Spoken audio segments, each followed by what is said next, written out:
Eu hoje queria falar sobre a prisão do presidente Lula, do ex-presidente Lula.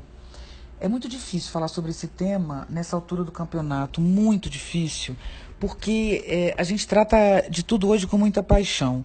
Como eu já comentei em outros momentos aqui na rádio, a gente vive uma polarização no Brasil e no mundo em função, inclusive, da manipulação de informação. É pelo afeto que eles nos manipulam, tanto politicamente quanto para comprar produtos, para consumir produtos, né? Foi isso que o rapaz que trabalhou para a empresa que vazou dados no Facebook declarou, né? E a gente tem como saber isso. Então isso hoje é muita paixão que a gente vive, então é muito difícil, mas eu preciso falar sobre isso. Talvez a maioria nem chegue ao final desse áudio, mas eu preciso falar sobre isso. Nós temos no Brasil um sistema de três poderes, né, que é poder legislativo, executivo e judiciário. Nós hoje vivemos explicitamente a corrupção do poder executivo e do poder legislativo, mas não há possibilidade da corrupção existir sem a conivência do Poder Judiciário. Isso é impossível. Todas as contas são aprovadas pelo Tribunal de Contas, né? Não só as contas de campanha, que eles ficam sempre dizendo, mas foi aprovado e tal, como os gestores públicos. O Sérgio Cabral teve suas contas aprovadas. O Tribunal de Contas esteve junto com o Sérgio Cabral durante todo o tempo e nunca percebeu nada. O Ministério Público do Rio de Janeiro atuou durante todo o governo Sérgio Cabral e o Ministério Público também não percebeu nada. Então, existe hoje algo acontecendo no Brasil que é extremamente perigoso, que é o Poder Judiciário carrega o bastião da honestidade, né, quando não é verdade. Não é verdade. O Poder Judiciário também está envolvido em corrupção, a gente sabe disso. O Poder Judiciário tem suas escolhas, né, tem feito suas escolhas e tem feito isso explicitamente na Operação Lava Jato. Nós temos, por exemplo, foto do Sérgio Moro abraçado com Aécio Neves. Nós sabemos claramente, explicitamente, o que o Aécio Neves fez. Quero dizer, os indícios são enormes em relação a uma corrupção do tamanho de um mundo, mas o Aécio Neves sequer é tocado. O Aécio Neves desapareceu, ninguém toca nesse assunto, né? A gente tem hoje um presidente da República, que a gente tem áudio desse presidente da República escondido no seu palácio em Brasília, na sua casa, no seu palacete em Brasília, num encontro noturno, né, com a JBS, onde ele fala explicitamente de corrupção.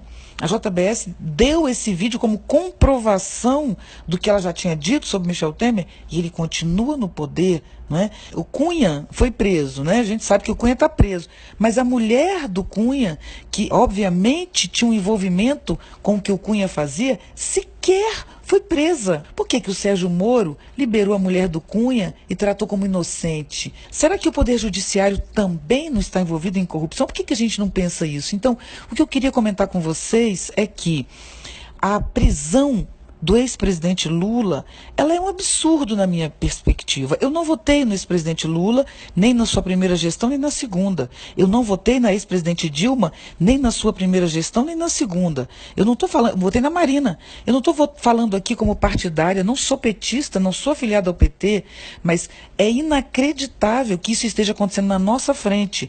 O ex-presidente Lula está sendo preso porque ele tem um apartamento que não está no seu nome?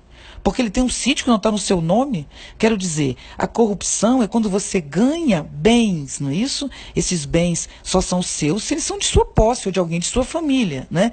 Mas não tem posse. Um dia esse ia passar para o nome dele, sim, mas não foi, não passou. Não há provas de que o presidente Lula é dono do triplex e muito menos do sítio. Não há essa prova, né? Mas ele está preso. Então, a gente tem que prestar atenção no modelo que a gente está utilizando para vencer a corrupção. Será que a gente está vencendo mesmo a corrupção? Ou será que o impeachment da presidente Dilma, né, que não está envolvida em nada, nada? Quer dizer, por que tiramos a presidente Dilma? Porque ela era incompetente, mas a gente não faz o impeachment de um presidente por incompetência, não. A gente faz quando ele comete um crime. Vocês têm certeza que a presidente Dilma cometeu mesmo um crime enquanto era presidente do Brasil? E foi tirada do governo pelo Michel Temer, que objetivamente, explicitamente está envolvido com crimes contra a União, né? Então, as coisas no Brasil se inverteram de tal maneira que hoje, tudo o que acontece com quem está no poder, e quem está no poder foi quem tirou a presidente Dilma do poder, a gente está dizendo que tudo isso é causado pelo Lula. Onde está o nosso raciocínio nesse momento? É preciso ter um mínimo de clareza sobre isso. O Adolfo Pérez Esquivel está indicando Lula para o Prêmio Nobel da Paz.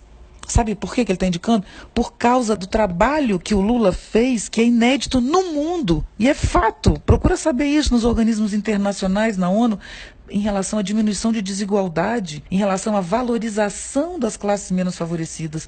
O Lula está sendo acusado exatamente por isso, né? Está sendo acusado por quê? Porque distribuiu o dinheiro do Brasil para os pobres, né? É esse tipo de argumento que eu ouço de pessoas, né, no Brasil inteiro.